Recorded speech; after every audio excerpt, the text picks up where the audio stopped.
बेळगाव जिल्ह्यातून नेपाळमार्गे मानसरोवर यात्रेसाठी कोणीही गेले नसल्याची माहिती उपलब्ध असल्याचे जिल्हाधिकारी मोहम्मद रोशन यांनी सांगितले।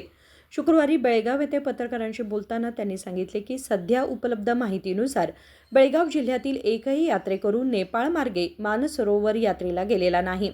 दरम्यान या संदर्भात राज्य सरकारने हेल्पलाइन सुरू केल्याचेही त्यांनी सांगितले।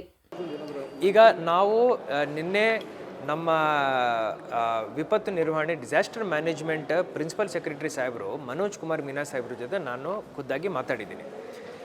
ಬೆಳಗಾವಿ ಜಿಲ್ಲೆಯಿಂದ ಇನ್ನೂ ಅಲ್ಲಿ ಯಾರಾದರೂ ಸಿಕ್ಕಾಕೊಂಡಿದ್ದಾರೆ ಅಂತ ಹೇಳಿ ನಾವು ವಿಚಾರ ಮಾಡುವಾಗ ಸದ್ಯಕ್ಕೆ ಆ ರೀತಿಯ ಪರಿಸ್ಥಿತಿ ಇಲ್ಲ ಅಂತ ಹೇಳಿ ನಮಗೆ ಗೊತ್ತಾಗಿದೆ।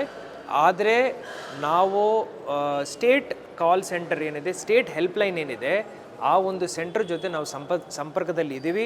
ಹಾಗೂ ವಿಪತ್ತು ನಿರ್ವಹಣೆ ಪ್ರಾಧಿಕಾರ ಏನಿದೆ, ಡಿಸಾಸ್ಟರ್ ಮ್ಯಾನೇಜ್ಮೆಂಟ್ ಅಥಾರಿಟಿ ರಾಜ್ಯ ಮಟ್ಟದಲ್ಲಿ ಅವರು ಈ ಸಿಚುವೇಶನ್ ಮಾನಿಟರ್ ಮಾಡ್ತಾ ಇದ್ದಾರೆ। ಯಾವುದೇ ಮಾಹಿತಿ ಬಂದಿದೆ ಅಂದರೆ ನಾನು ಮಾಧ್ಯಮದ ಸಂಮಿತ್ರರಿಗೆ ತಕ್ಷಣ ಅದನ್ನು ತಿಳಿಸ್ತೀನಿ। जर बेळगाव जिल्ह्यातील कोणी यात्रेकरू नेपाळमध्ये अडकल्याची माहिती मिळाल्यास किंवा त्यांना मदतीची गरज भासल्यास त्यांनी तातडीने हेल्पलाईनशी संपर्क साधावा असं आवाहन जिल्हाधिकारी मोहम्मद रोशन यांनी केलंय। विनोद कोलकार, KMM मराठी, बेळगाव।